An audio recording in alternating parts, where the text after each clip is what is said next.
It's 11 o'clock. Live across the United Kingdom, this is GB News. The people decide. Yes, across the country today, people have been voting in mayoral elections, in local elections, and in one crucial parliamentary by-election. But what exactly have they decided? That is what this show will bring you tonight. And through across the night, we're going to bring you those results around the country with a team of experts to guide you through the way.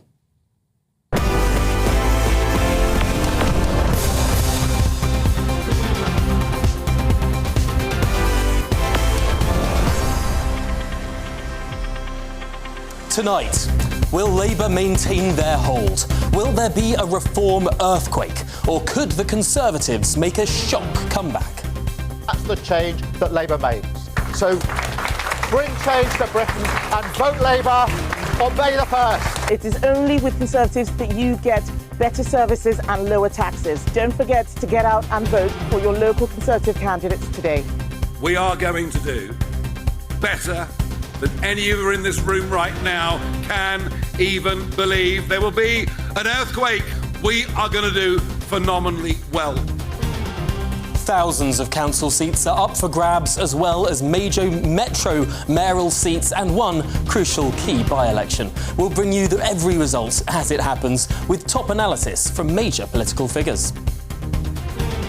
Tonight is Labour's first major test. No governing party in modern times has seen its popularity collapse so quickly. Will voters stick with them, or will they twist and turn to Reform or others?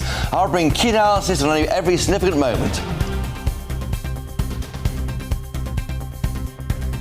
Here at the count for Runcorn and Helsby, the only by-election of the night, Reform has put immigration centre stage. It's a dogfight between Nigel Farage's party and Labour. But could Reform take their 5th seat tonight, right here? We'll have the results very soon.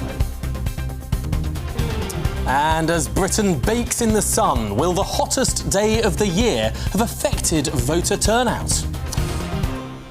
Well, don't miss a moment as we bring you every result live throughout the night and into the morning. Now, joining me tonight, the Labour MP for Derby North, Catherine Atkinson. Of course, the GB News presenter and former Conservative MP, Sir Jacob Rees-Mogg. And the Reform UK councillor for Epping Forest District Council, Jamie McIver. Well, get ready, Britain. The excitement of election night starts right now. This is Vote 2025. The people decide. Clearly, huge expectations across all the parties tonight. Huge, and it looks already like it'll be Reform's 24 hours. The Tories have got most to lose, maybe 500 council seats. Reform gaining 400, 450 power at a local level for the first time in this, what frankly right now is barely more than a protest party. The Greens doing well, don't forget them. They're to the left of Labour, they're being overlooked, but they have as many as MPs, I think, as Reform UK, and they'll do well locally. Labour up or down 25, not where they want to be, so near to their landslide last year, and Lib Dems up maybe 70 or 80. This is an aftershock from last year's general election earthquake, but it felt in a different way. The minor parties will benefit. And yet, Catherine, we're expecting Labour to win hundreds of seats, perhaps, because the last time these seats were elected was the height of Boris Johnson's popularity. I think Chris is right. I think the Conservatives have the most to lose. I think 20 out of 23 councils that we're having elections in are Conservative-led. Some have been Conservative-led for decades. And I think it will be a real test of Kemi Badenoch's leadership and whether or not the Conservatives have learnt anything. I don't think they have. That's a big question to put to Jacob Rees-Mogg. Well, as you rightly said, the last time these councils were contested was when Boris Johnson was at his peak of popularity and Keir Starmer contemplated resigning the leadership of the Labour Party. This time round, it's a plague on all your houses of the two main parties. I think we will see potentially the worst national share of the result for the two main parties in political history, potentially even worse than the last general election, which was very low. It's 59%, I think. And that's very important, because if it's lower than that, you're opening it up, as Christopher was saying, to minor parties, and people think the Greens may win the West of England Combined Authority, which in my view should be abolished anyway, that Reform is where I live, that Reform could win in Lincolnshire, the by-election could go to Reform. It's a very, very interesting night, and it's a change politically. Well, Tom, things are moving along nicely here at the counts for Runcorn and Helsby. They've now moved on to the doubtful votes, which means that we are fast approaching a result here for this particular by-election. But there's perhaps been a slight shift since we last spoke. When we spoke earlier, I mentioned when we spoke to party chairman for Reform, Zia Youssef, and he said, interestingly, that the stranglehold of dual-party politics would be broken tonight. That real confident lexicon being used there by the party chairman. However, it now seems that they're perhaps backtracking on that a little bit. Meanwhile, of course, Labour taking perhaps the more tentative approach. They're not perhaps, they weren't perhaps as confident. However, in the last few minutes, speaking to a Labour source, they've said that from what they can see, things are, quote, tight but encouraging. That's from a Labour source there. So it seems perhaps that the dynamic here has shifted. Labour perhaps feeling a little bit more confident, whereas Reform now slightly taking more of a backtracked approach. But interestingly, when we spoke to Peter Kyle earlier, he spoke about the fact that Sir Keir Starmer did not join Karen Shaw, the Labour candidate, on her campaign trail. A very unusual choice for a Prime Minister not to join the campaign trail for the first by-election of their premiership. Just to say, if you take a look over my shoulder, it seems that all of the counters here don't seem to have any paper in their hands. They don't seem to be counting anything. They're all kind of looking around with nothing else to do, for lack of a better phrase. So that could well mean that we are fast approaching a result here, and of course we will be bringing that to you as soon as we get it here on GB News. But ultimately it will be between the Reform candidates and the Labour candidates to win that seat here in Runcorn and Helsby.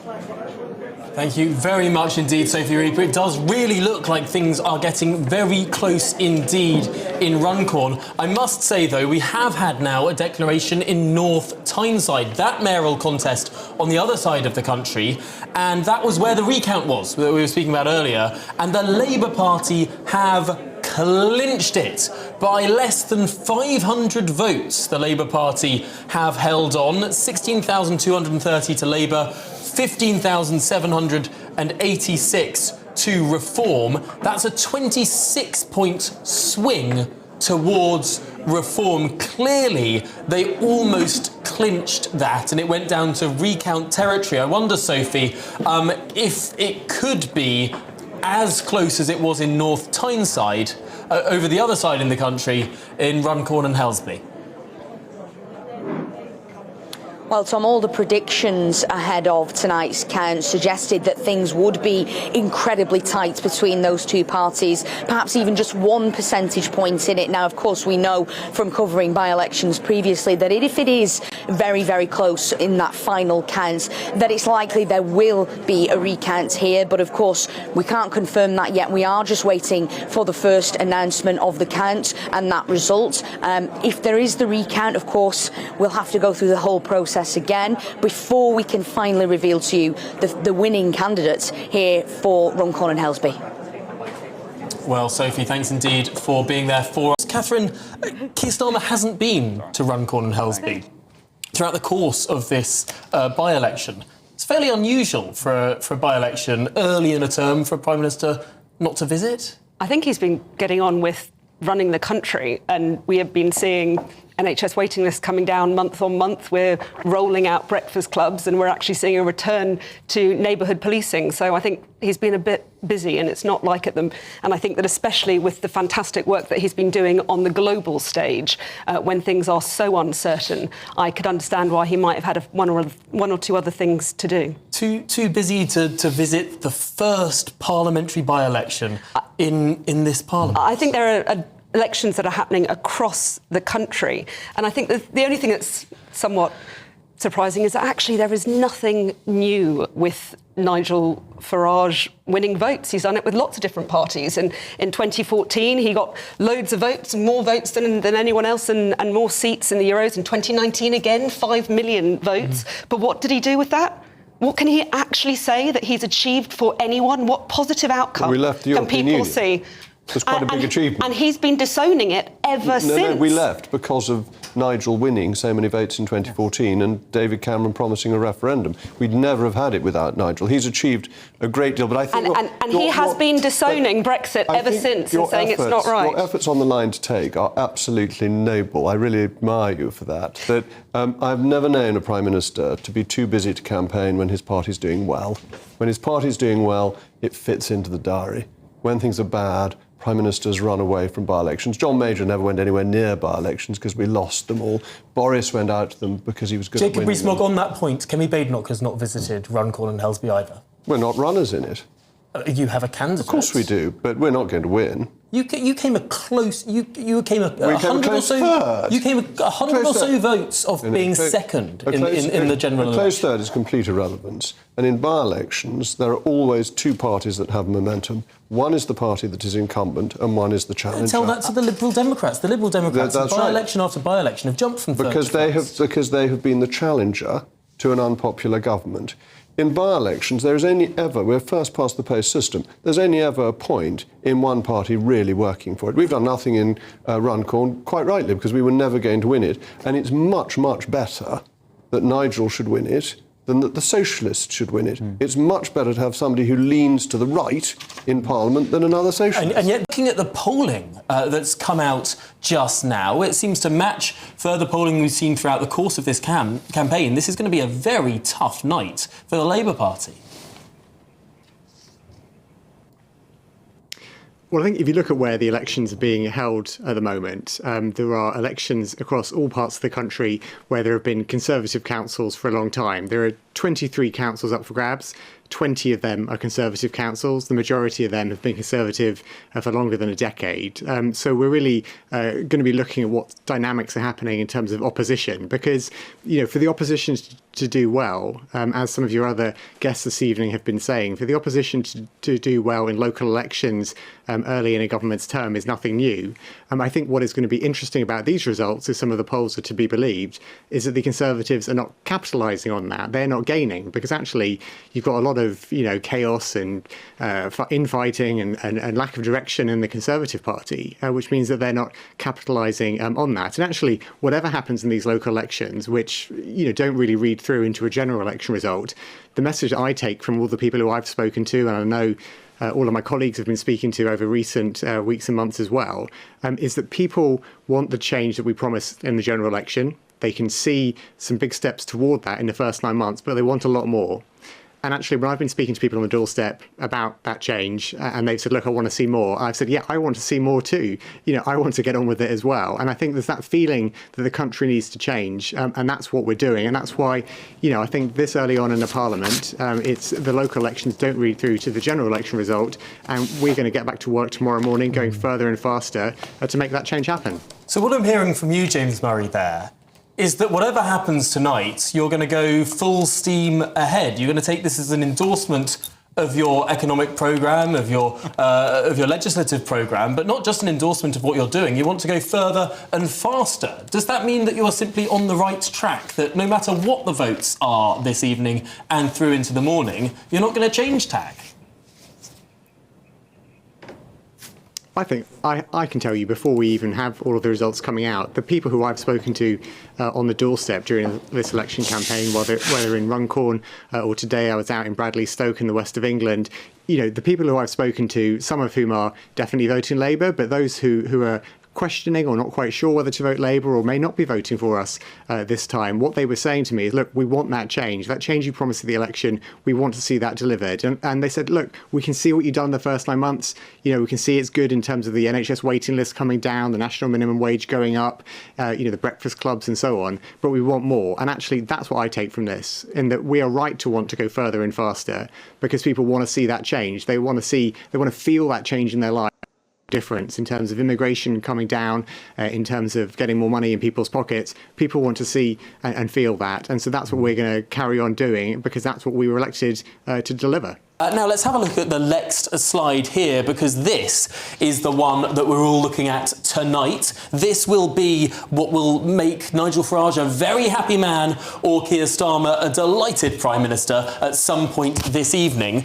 Runcorn and Helsby in 2024. The Labour Party absolutely walked this seat. It's a fairly safe seat for Labour, depending on how you measure it. Some people say it's the 16th safest seat, other people say it's the 46th safest seat.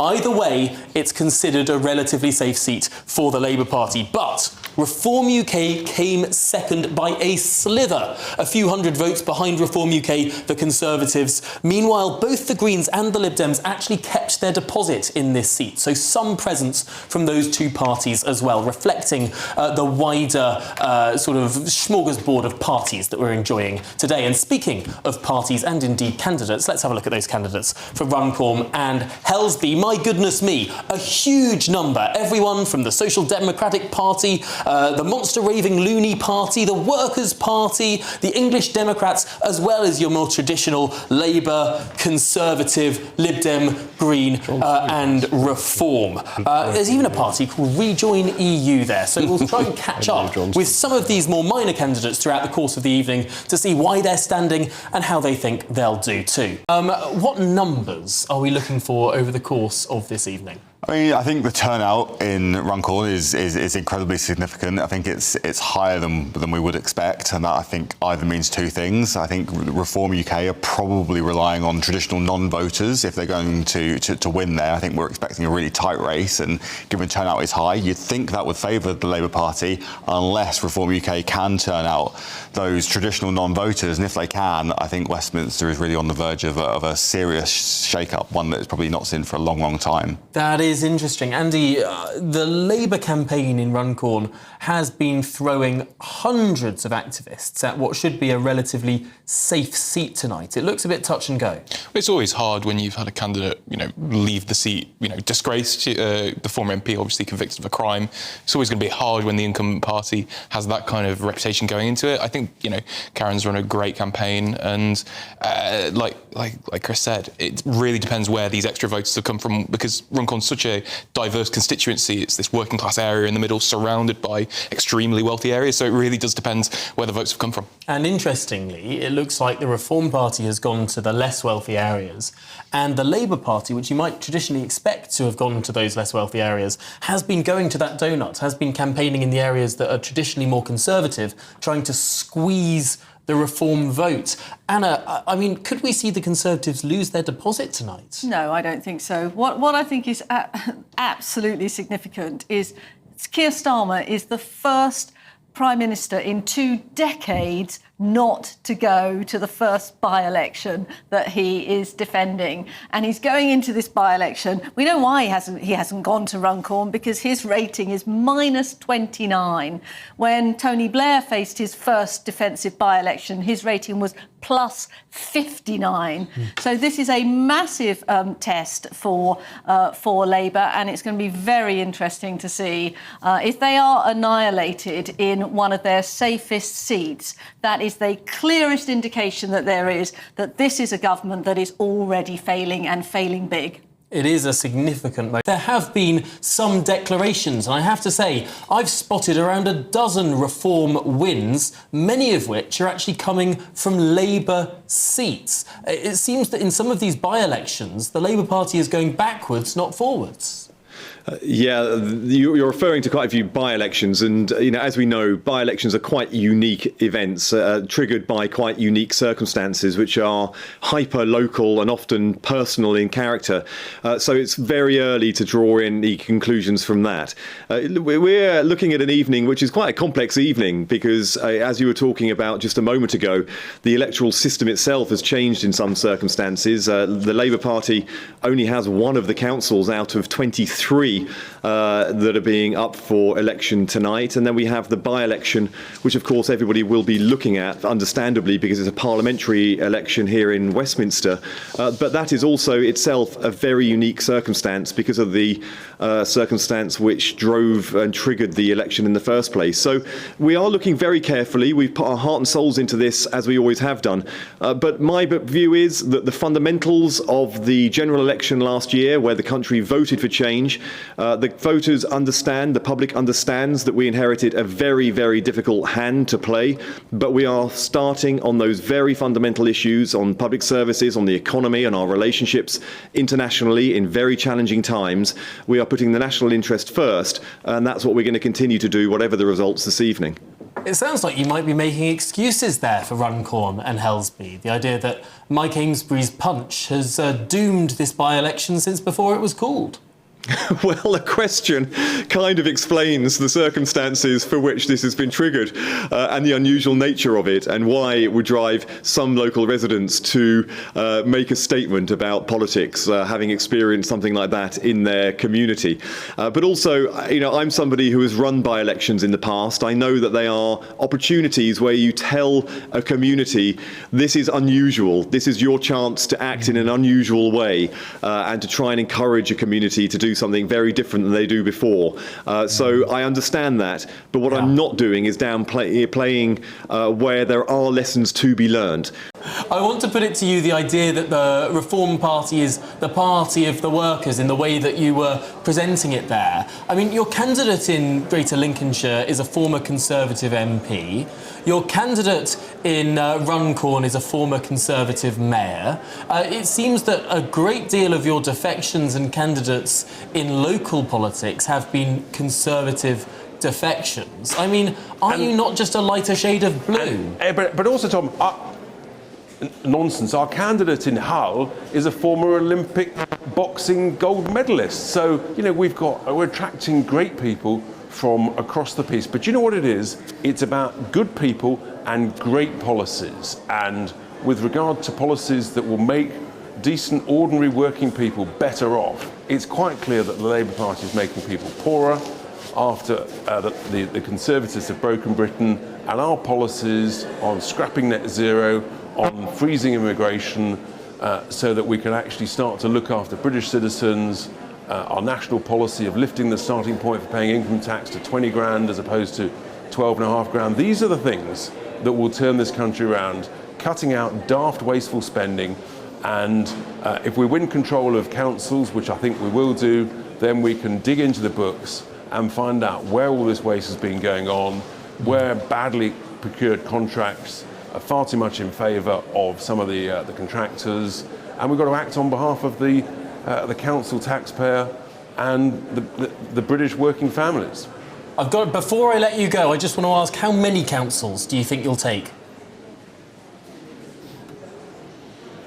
That I couldn't tell you, Tom. I'm going to just be a little more circumspect there, but we are on track to win some councils, put it like that. Now, I have to say that Nigel Farage has issued a tweet off the back of this, of the Runcorn and Helsby by-election, and Nigel Farage says in his tweet simply, Reform UK have won the Runcorn and Helsby by-election by 4 votes. Labour have demanded a recount. We are very confident we have won. Those are the words of Nigel Farage. Matthew Torbett, this is fighting talk from Nigel Farage, because if, of course, the recount terms something else, this could be an almighty-style mess. Yeah, I mean, I'm astounded you can be so confident you've won when there's 4 votes in it, to be honest with you. I don't know if he's double bluffing, I don't know if he's talking up his chances. Maybe he knows something we don't with regards to the votes. Maybe 8 votes will turn up, or I'm not sure where he's coming from. I have got a little bit of trivia for you, though, Tom. I know you like your trivia. I love it. If it is around 4 votes, it will be the closest by-election in modern history. The closest one before that was Berwick-upon-Tweed in 1973, and that was 57 votes. So it seems, whatever happens, this will probably be the closest by-election in modern history. The one you mentioned before, Leighton, is up there. That'll be in the top 5. That was 205 votes in 1965. Still nowhere near the 4 that we're looking at here tonight, though. Absolutely fascinating. All of the candidates now gathering on stage. The returning officer about to make that official declaration here on GB News. Will we be getting official confirmation of what Reform has told us? Here we are. Well, we are listening. Okay, thank you, ladies and gentlemen. Before we do the formal declaration, I know it's been a long evening. Can I take this opportunity to thank all of the staff who have worked tirelessly on today's election, on the count this evening and into the early hours, and also with regard to those staff who manned the polling stations during the last day. The election wouldn't have been possible without their hard work, so can I send my thanks to them.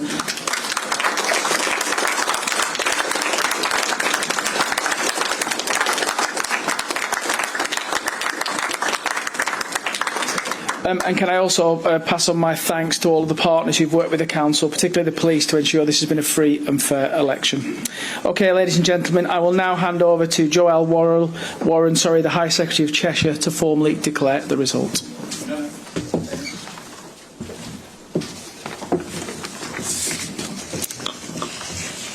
Declaration of result of poll for the election of a Member of Parliament for Runcorn and Helsby, held on the Thursday, the 1st of May 2025. I, Joelle Warren, High Sheriff of Cheshire, being the returning officer at the above election, do hereby give notice that the number of votes recorded for each candidate at the said election is as follows. Catherine Ann Blakelock, English Democrats, deport all illegal immigrants, 95. Dan Clark, the Liberal Party, 454. Chris Copeman, the Green Party, 2,314. Paul Michael Duffy, Liberal Democrats, 942. Peter Ford, Workers' Party of Britain, 164. Howling Lord Hope, the official monster raving lunatic party, 128. Sean Holston, the Conservative Party candidate, 2,341. Jason Philip Hughes, Volt UK, the UK in Europe, 54. Alan Mackay, Independent, 269. Graham Harry Moore, English Constitution Party, Freedom, 50. Paul Andrew Murphy, Social Democratic Party, 68. Sarah Joanne Pochin, Reform UK, 12,645.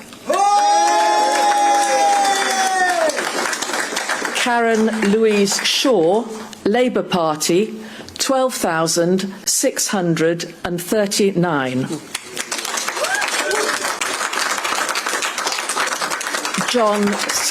John Stevens, Rejoin EU, 129. Michael Williams, Independent, 363. The number of ballot papers rejected was total of 85, and I do hereby declare that Sarah Joanne Pochin is duly elected as a Member of Parliament for the Runcorn and Helsby constituency.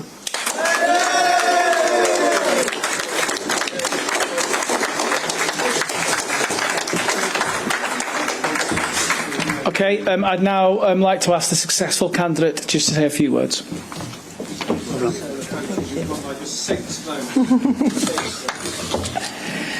Thank you, everybody. It's been a very long night, but we've got here.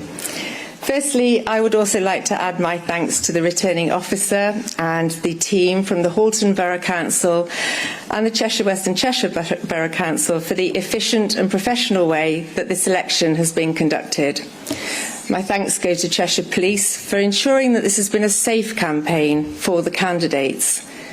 And I would like to pay tribute to all the candidates for the way that we have all conducted ourselves through what has been a very intense and highly pressurised few weeks. I would like to thank my election agent, Jason Moorcroft, for being by my side throughout the whole election, and we'll continue to work together going forward. I've had a team of very talented, dedicated and professional individuals behind me every step of the way, and I would like to thank them all from the bottom of my heart. Firstly, to our great leader, Nigel Farage, who has so inspired me to stand up for this country. To our party chairman, Sir Youssef, who has given me invaluable support and counsel throughout this campaign, and to the exceptional team led by John Burns, my campaign manager. You are all such very impressive individuals. It's been a privilege to work with you, and I'm so proud to be part of that team. And finally, my thanks go to all the volunteers who have diligently canvassed and delivered leaflets, been on the polling stations. I was going to say today, but I think it was yesterday. We couldn't have done it without you. The people of Runcorn and Helsby have spoken. Enough is enough. Enough Tory failure, enough Labour lies. And I want to thank every one of you who were brave enough to put a cross against my name on the ballot paper. Every one of you who voted for change. Every one of you who have put their faith in me as your next Member of Parliament for this constituency, which has such potential, and who have put their faith in Nigel Farage as the next Prime Minister of this great country. It will be an honour and a privilege to serve this community, a community of hard-working people who just want fairness. Going forward, I will do my very best for all of you in Runcorn and Helsby and Frodsham. I think it should have been included in the name, regardless of how you voted. And I will be accessible to you all. I am in politics to serve. I'm in politics because I care. And I'm in politics to be a voice for those who need representation. I will serve you. I will care for you. And I will speak for you.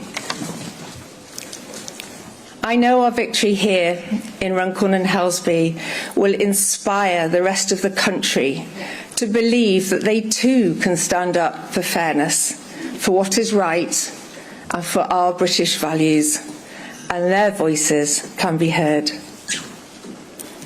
We have made history here tonight in Runcorn and Helsby. Now, together, let's build a better future. Thank you.